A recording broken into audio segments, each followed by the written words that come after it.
Title: Silver Rush, The Mines, the Men, and the Myths of the Old West. Welcome to Beating Back Time, the vlog where we dig into the hidden stories of history. Today we're heading to the rugged landscapes of the American West, where silver fever gripped fortune seekers and fueled the rise of booming towns, dangerous outlaws, and rowdy saloons. We'll be exploring silver mining in Arizona, Cerro Gordo, and other legendary mines of the era, along with the fascinating characters who risked everything in pursuit of wealth. We'll also shine a light on the often overlooked role of Chinese miners and business owners, as well as the saloons that became the heart of these rowdy mining towns. So saddle up and let's ride into the silver rush of the Wild West.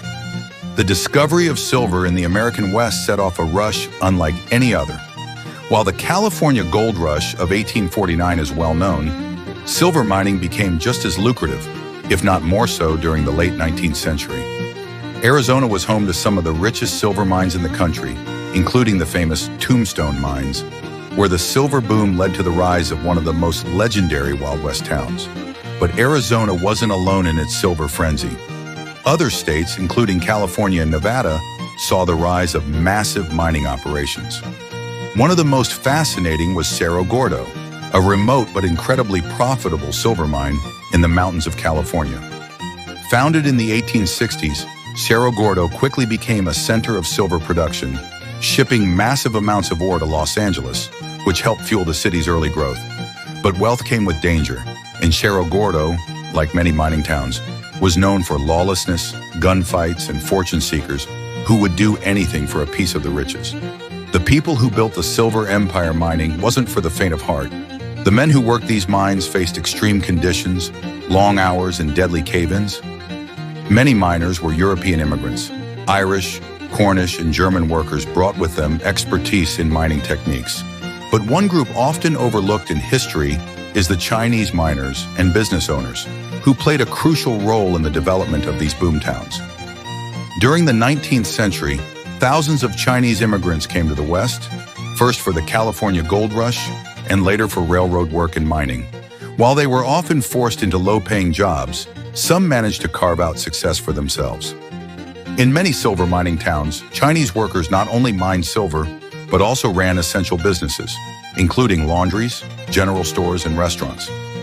In Arizona, Chinese-owned businesses became a staple of mining towns, offering supplies and services to the ever-growing populations. However, racial tensions ran high, and discriminatory laws often targeted Chinese immigrants, limiting their ability to claim land or mining rights. Despite these obstacles, many Chinese business owners thrived, adapting to the chaotic world of mining towns and becoming an integral part of their economies. Saloons, the beating heart of the boom towns. If there was one place where miners, outlaws, businessmen, and lawmen all crossed paths, it was the saloon. Every silver mining town had its fair share of saloons, and they were more than just places to grab a drink. They were the social and economic centers of these rough-and-tumble communities.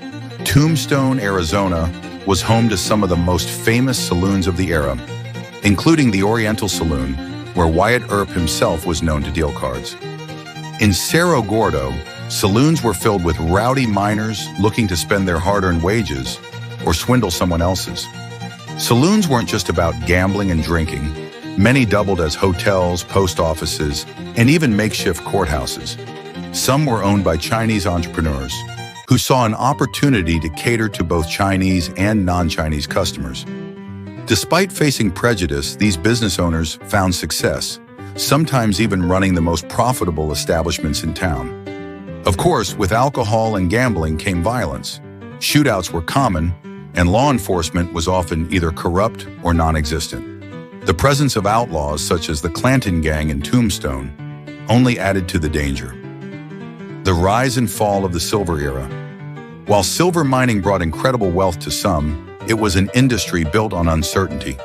Many boom towns became ghost towns almost overnight when the silver veins dried up or the price of silver collapsed. Cerro Gordo, which once produced millions of dollars worth of silver, eventually declined as the mines were depleted.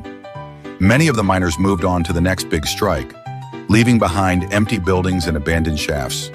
Similarly, towns like Tombstone struggled to survive after the silver boom faded. Today, places like Cerro Gordo and Tombstone remain as historic landmarks, attracting tourists and history buffs who want to walk the same streets where gunslingers, miners, and fortune seekers once stood.